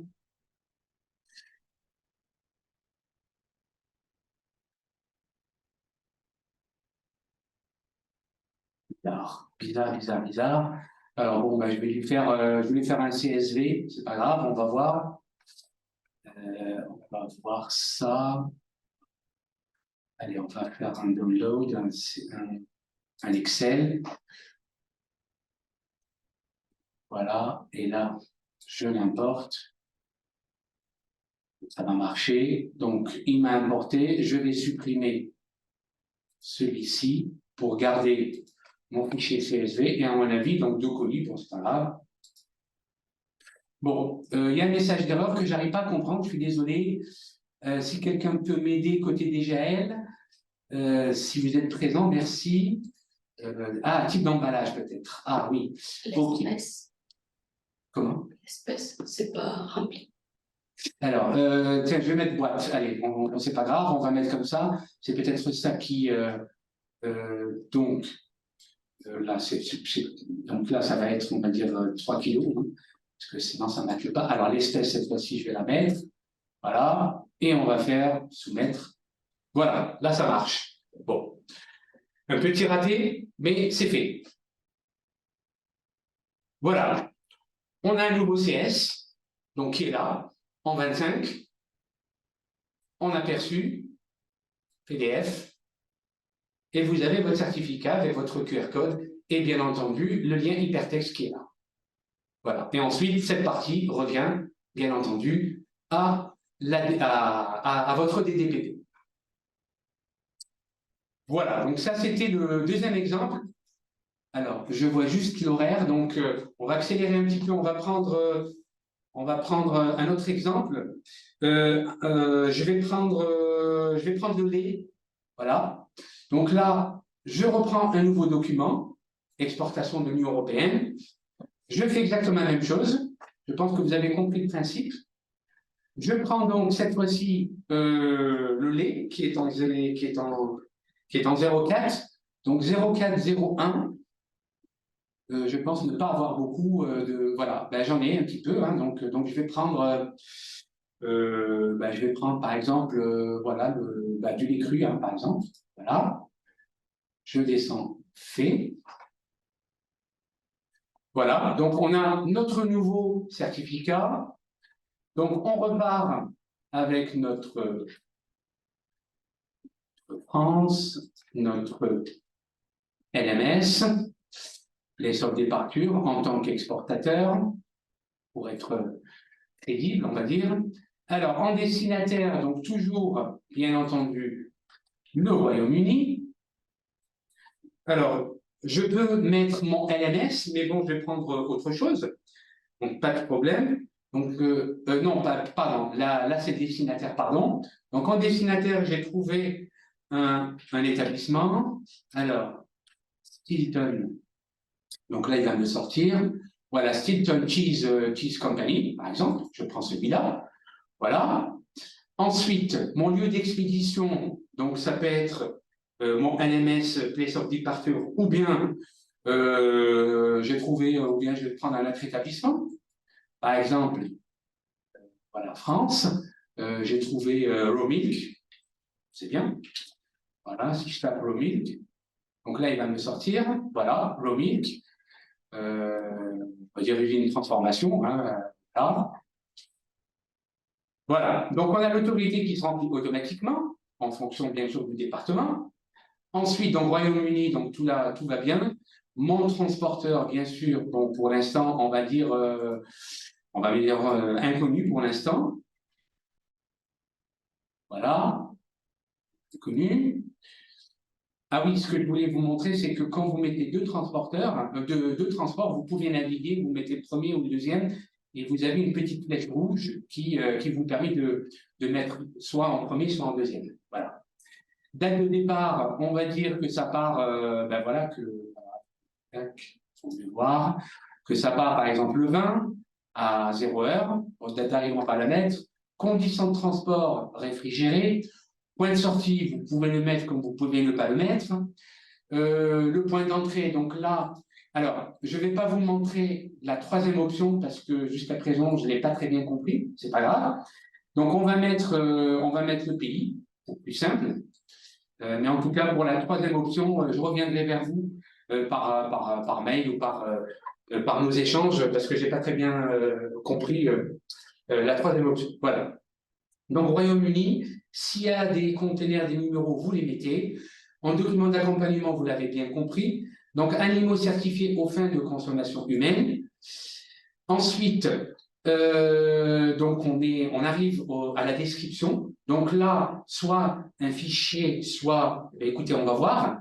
Donc là, ce que je vais mettre, on va mettre par exemple du Bosporus et je vais rajouter par exemple du Capra, par exemple. En atelier de transformation, j'avais, alors attendez, je vais voir s'il est en favori. J'avais mis le raw milk. Est-ce qu'il est là, le raw milk? Bon, il n'est pas là, c'est pas grave. On va faire comme l'habitude de faire. Donc là, on va mettre notre établissement. En France, on va mettre notre raw milk. Voilà. Voilà. Et ce qui est bien, c'est que je vais le rajouter en favori. Comme ça, au moins, la prochaine fois, je serai tranquille. Je le sélectionne. Atelier de transformation. Donc, on nous demande juste atelier de transformation. En nombre de colis, on va mettre par exemple, voilà, 200. En poignette, on va mettre par exemple 3000. Tiens, là, il nous demande le numéro de lot. Et ça, c'est très intéressant. Parce que vous pouvez avoir plusieurs numéros de lot. On va dire par exemple, le premier, c'est celui-là. Voilà. Je peux rajouter un autre numéro de lot. Voilà. Je peux rajouter un troisième numéro. Donc là c'est tout bon. Pourquoi il ne veut pas? Et donc je rentre. Tiens, c'est bizarre. Ouais, voilà, excusez-moi, il fallait appuyer sur de plus. Je rajoute un autre numéro de lot, etc. Je peux rajouter un quatrième, etc., etc. Voilà, donc les numéros de lot sont là. Alors, on a dit quantité, on a dit que c'était, je crois, 200. Oui, c'est ça. Voilà. En point net, etc. Nature de la marchandise. On va dire donc, alors là, il faudrait aller chercher le lait, voilà, qui est là, lait, colostrum, etc. et tout. Description du produit, parce qu'il me demande de description. Je vais mettre par exemple, ouais, c'est vrai que normalement, bon, on va dire c'est du fromage de lait cru, par exemple. Je vais mettre par exemple Roquefort. Je rajoute aussi, je rajoute par exemple je sais pas moi, du comté par exemple. Alors voilà, je rajoute par exemple du comté, voilà, voilà. Je rajoute aussi un autre. Je rajoute par exemple du sanitaire. J'espère ne pas me tromper, je prends plus à base de l'éclus. Voilà, voilà. J'ai mis par exemple 3 descriptions de produits. J'ai terminé. Normalement, j'ai rien oublié, si tout va bien, sinon j'ai les 16 erreurs. Maintenant, vous êtes familier. Et je soumets à la certification. Ah, ben oui, le poids brut. Ben oui, si je dis le poids brut, ça ne va pas le faire. Le poids brut, on va dire 30% par exemple. Voilà. Je soumets. Ah, alors, description encore. Qu'est-ce qui me met 3 erreurs? C'est quoi les erreurs? Non, c'est tout bon. Bizarre. Je suis bien en description. Alors, je pense qu'il va m'embêter encore avec. C'est le type d'emballage qu'il faut mettre. Pardon? Le type d'emballage. Ah, merci, merci. Heureusement que vous êtes là. Heureusement, merci beaucoup. Je l'avais oublié. Alors, on va mettre carton. Merci. Voilà. Je vais un peu vite, alors j'oublie des choses. Je le soumets. Alors, type d'emballage et aussi il doit y avoir une unité. Tiens, ah oui. Bon, on va mettre ouais, unité, voilà, comme ça, et ça devrait le faire. Bon, alors, description. On revient. Description de la marchandise. Tu as l'atelier de transformation à remplir, Céline. Alors, l'atelier de transformation. Ben, ah oui, j'ai oublié de remplir. Merci, merci Agnès. Quand on veut aller un peu vite, voilà, atelier de transformation. Donc là, je vais remettre mon roaming. Et oui, j'ai oublié. Voilà. Heureusement que la DGL est là pour. Voilà, normalement, c'est tout bon. Et on soumet. Voilà. Faut pas aller vite, c'est tout. Voilà. Nous avons notre certificat, hein, donc pas de problème. Hein. On peut le voir aussi. Hein. Voilà. Il est là avec son code, son QR code et son lien hypertexte. Et ensuite, c'est à la DDPP de remplir. Voilà. On va faire un dernier exemple. Je vais faire, voilà, d'un exemple, un produit composé. Donc, je fais nouveau. Voilà. Donc là, je reviens. On a fait 29. Et là, donc, je refais un nouveau. Voilà. On va faire le dernier. Alors, en produit composé, il faut que j'aille en position 16. J'ai trouvé un certificat disponible, voilà, qui est là. D'ailleurs, c'est celui-ci qui va être officiel, le GBHC 440. Je clique dessus. Et voilà. Donc, c'est parti. On reprend les mêmes et on recommence. Voilà. Donc, on a notre LMS. Voilà. On va attendre qu'il s'affiche. Donc, exportateur. En destinataire, on reprend destinataire au Royaume-Uni, comme tout à l'heure, et j'en ai repéré un. Voilà, j'en ai repéré un.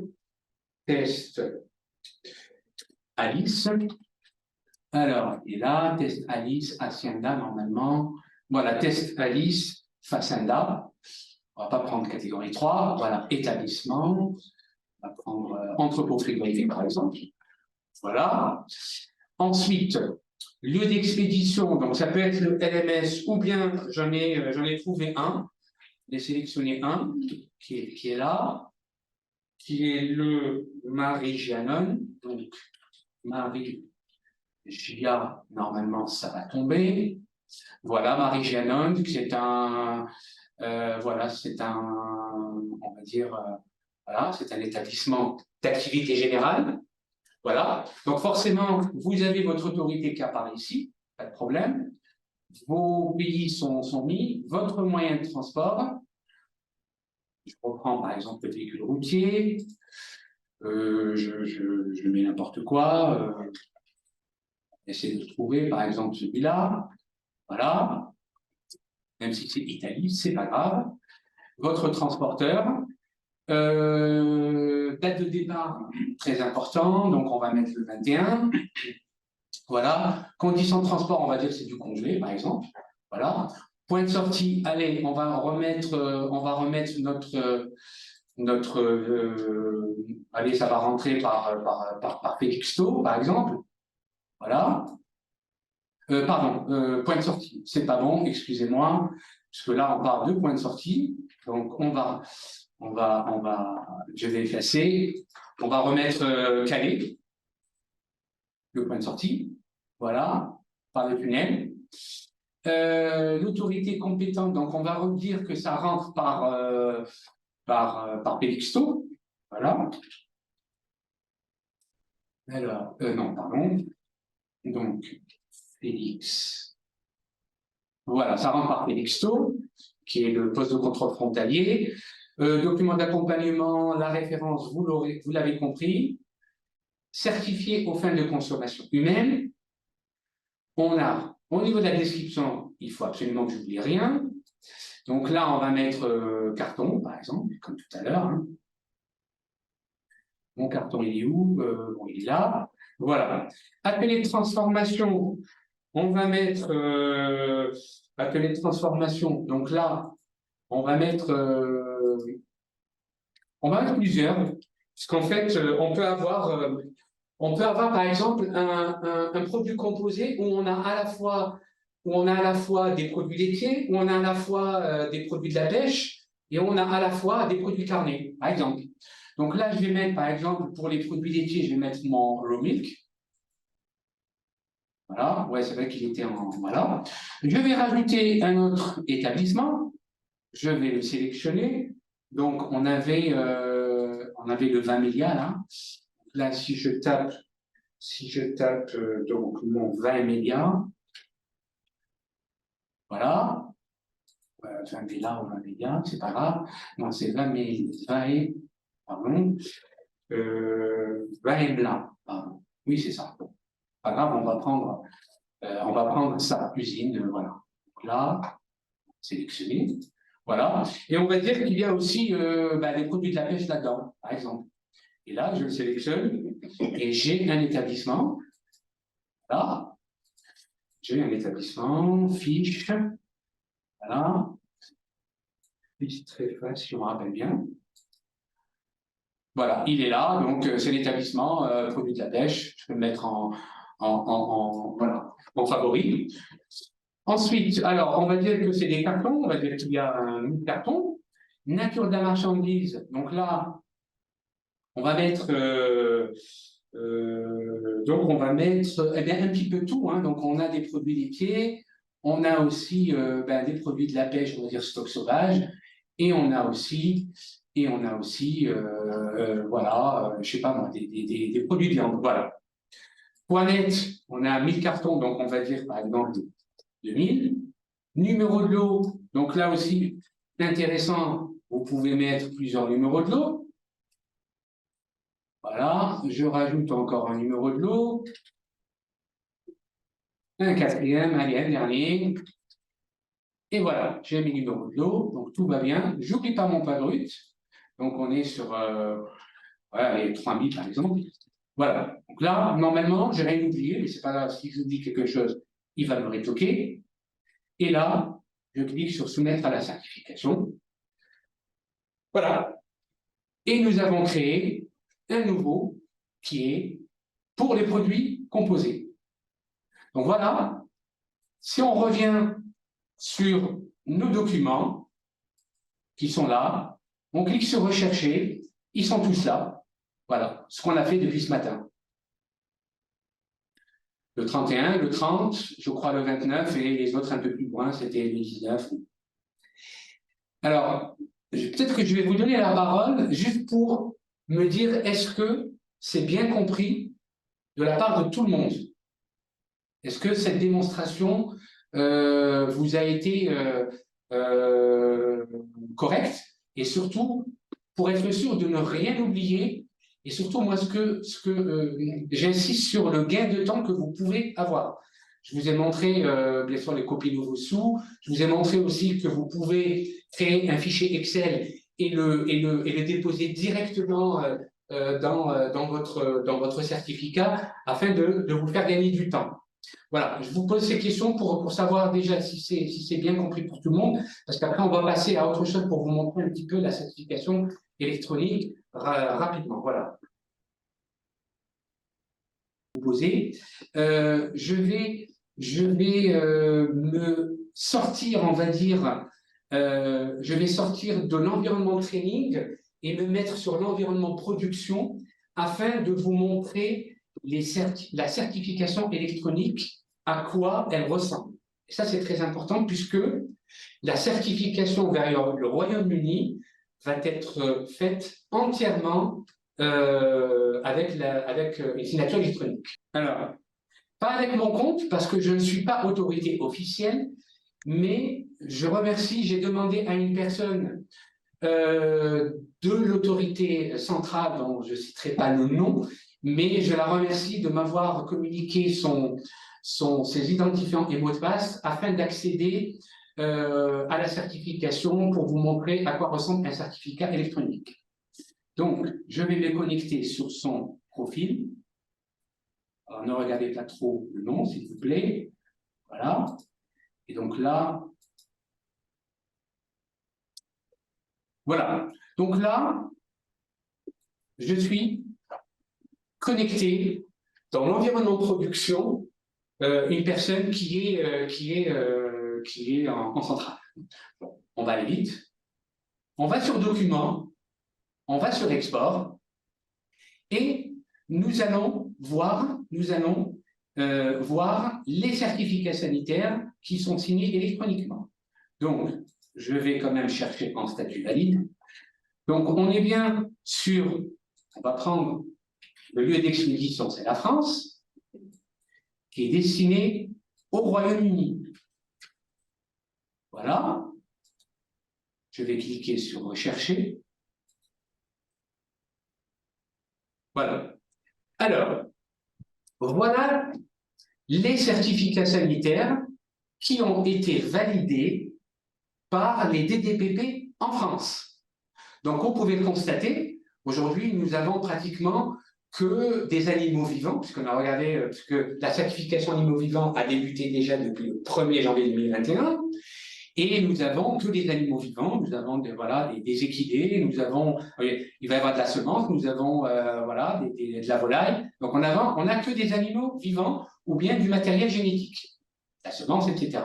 Alors, à quoi reconnaît-on un certificat sanitaire qui est signé électroniquement?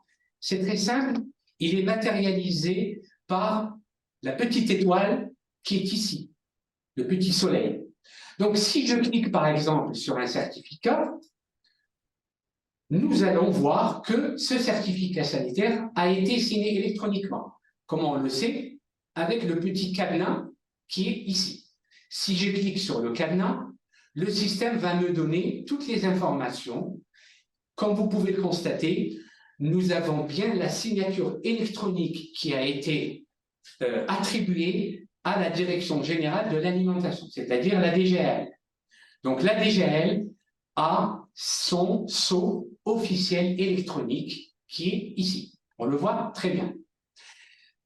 Alors, si j'ouvre maintenant le certificat, on va dire, je vais revenir. Donc là, vous avez bien la partie 1 et nous avons maintenant active la partie 2. Donc quand on va sur la partie 2, forcément, donc, le certificateur a validé uniquement les mentions qui s'appliquent à ce certificat. Et si on descend plus bas, nous avons donc le nom du certificateur et nous avons bien entendu donc sa signature électronique. Nous allons la voir, cette signature électronique. Donc nous avons vu que c'est un cadenas comme ceci. Tiens, il m'a enlevé tous les autres. Bon, c'est pas grave. Je vais reprendre. Donc là, je reprends mon statut valide. Voilà. Donc là, pays d'expédition, je vais en mettre France. Et pays destination, je mets donc mon Royaume-Uni. Voilà. Donc je fais rechercher. Voilà. Et donc, juste pour revenir, donc vos certificats sanitaires, lorsqu'ils seront tous sur votre profil, puisqu'en fait, tous les certificats sanitaires que vous aurez faits et qu'ils auront été signés par les DDPP, forcément, ils vont s'empiler tous les uns derrière les autres et ils seront tous matérialisés, bien entendu, par la certification électronique. Alors, ce qui est intéressant, c'est que maintenant, nous allons voir, si je vais sur Action,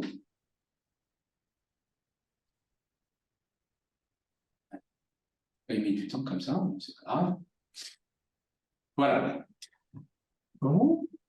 Lorsque, alors, vous n'aurez pas toutes ces options, vous aurez certainement l'option imprimer PDF et PDF signé électroniquement. Donc vous, lorsque votre certificat a été signé par votre DDPP, forcément, vous allez récupérer le certificat sanitaire qui a été signé électroniquement pour le transmettre à votre importateur en Grande-Bretagne.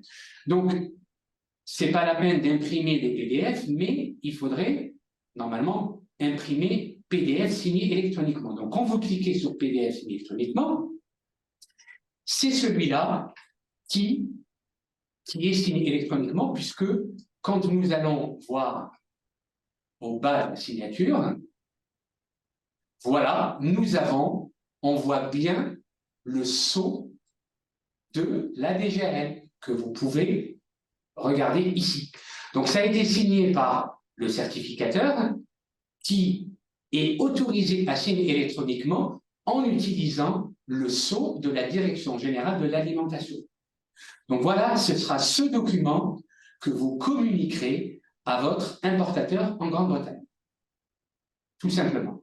Je vais vous montrer maintenant comment vous, de votre côté, je vais prendre un exemple. Donc là, vous avez bien compris comment votre certificat est signé électroniquement grâce à ce symbole très, très important. Et ensuite, vous aurez, la possibilité, vous aurez l'option de cliquer, comme je l'ai montré, et vous allez, bien entendu, imprimer celui-ci. Alors, voilà. Je pense que vous voyez le document. Alors, voilà. Là, je vous montre l'exemple d'un certificat sanitaire qui a été signé électroniquement. Donc, c'est ce certificat sanitaire, comme je vous l'ai dit, que vous transmettrez à votre importateur en Grande-Bretagne. Donc là, si je descends, voilà. Bon, il est en 14 pages. Pourquoi? Parce qu'il est, vous pouvez le constater. Pourquoi il est 14 pages? Parce qu'il a été imprimé en français, enfin, et en anglais. Donc là, on voit la surbrillance en français, donc on est en français, ensuite on passe en anglais. Donc si je descends, bon, le certificat est assez long, normal. C'est un animal vivant, donc ça demande un petit peu plus de mentions. Et là, quand je descends complètement en bas, c'est pas terminé, voilà. On a le signataire et on a, bien entendu, le lien, qu'on pouvait le constater, de la signature, puisqu'il est signé de façon digitale. Si je clique dessus, nous avons des informations en plus. Vous pouvez les voir, les informations. Mais bon, ça, comme vous voulez. Voilà. Et là, nous avons la certitude que le certificat est bien signé électroniquement, puisque nous avons le sceau de la DGAL. Voilà. On voit bien la première phrase, la signature est valable, elle est signée par la DGAL.